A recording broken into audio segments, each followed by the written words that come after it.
Guys, Eid মুবারক। আসসালামু আলাইকুম। আমি ঈদের ছুটিতে গ্রামের বাড়িতে এসেছি। তো আমি একটি নিজ হাতে লটকো গাছ রোপণ করে গিয়েছিলাম। সেই গাছটি এবার লটকো ধরেছে। তবে আমি একটু দেখানোর চেষ্টা করছি, দেখুন কি পরিমাণে লটকো ধরেছে। দেখুন, আমি একটু জুম করে দেখাচ্ছি। তবে এবার একটু তুলনামূলকভাবে কম লটকো ধরেছে।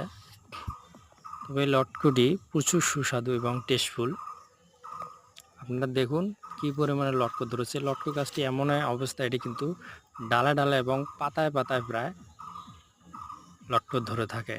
তো তুলনামূলকভাবে এবার একটু কম ধরেছে, তারপরে মোটামুটি কম না, ইনশাল্লাহ যা ধরেছে তাতেই আলহামদুলিল্লাহ।